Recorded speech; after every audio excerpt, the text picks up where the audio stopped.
শব্দদূষণের ক্ষতিকর প্রভাব সম্পর্কে জনসচেতনতা বাড়াতে ঢাকা বিশ্ববিদ্যালয়ে চলছে ৫ ও ১০ কিলোমিটার দৌড় প্রতিযোগিতা, যাতে অংশ নিয়েছেন ২,০০০-এর বেশি দৌড়প্রেমী। আরও জানাতে ঢাকা বিশ্ববিদ্যালয় থেকে যুক্ত হচ্ছেন সহকর্মী আসিফ ইকবাল। আসিফ, দৌড় প্রতিযোগিতার এমন আয়োজন নিয়ে কি বলছেন অংশগ্রহণকারীরা, বিস্তারিত জানাবেন।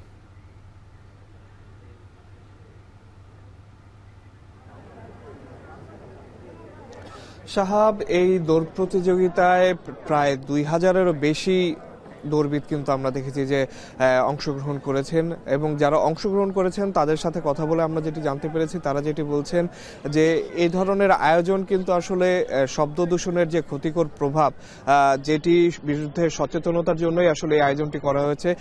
সেই বিষয়ে যেমন সচেতনতা তৈরি করছে, তেমনি শরীর ও মনের ক্ষেত্রে যে ধরনের সচেতনতা দরকার, শারীরিক দক্ষতা বৃদ্ধিতে যে ধরনের সচেতনতা দরকার, সেই বিষয়েও কিন্তু আসলে সচেতনতা বৃদ্ধি করছে।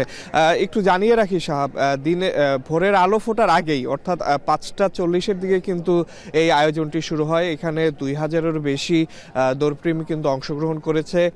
এই উদ্যোগটির আয়োজন করেছে ঢাকা বিশ্ববিদ্যালয়ের রানার্স কমিটি।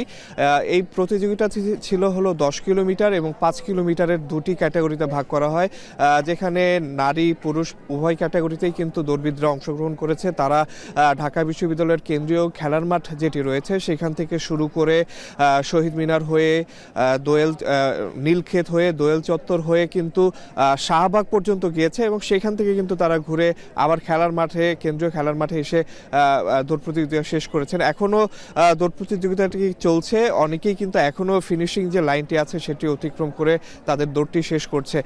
যেটি বলছিলাম, খুব ভোর থেকেই কিন্তু এখানকার যারা দৌড়বিদরা আছে তারা ঢাকা বিশ্ববিদ্যালয়ের কেন্দ্রীয় খেলার মাঠে এসে জড়ো হতে শুরু করেন। আমরা দেখেছি যে তারা ওয়ার্ম আপ করে তাদের দৌড়ের জন্য যে প্রস্তুতিটি রয়েছে সেটি নিয়েছেন, এবং দিনের আলো ফোটার আগ দিয়েই কিন্তু আসলে দুইটি ক্যাটাগরিরই দৌড় শুরু হয়, এবং যেটি আমরা দেখছি যে এখনো চলছে, এবং বিভিন্ন ক্যাটাগরিতে কিন্তু আমরা দেখছি এখনো অনেকে দৌড় শেষ করে ফিনিশিং লাইন শেষ করে কিন্তু তাদের দৌড়টি শেষ করছে।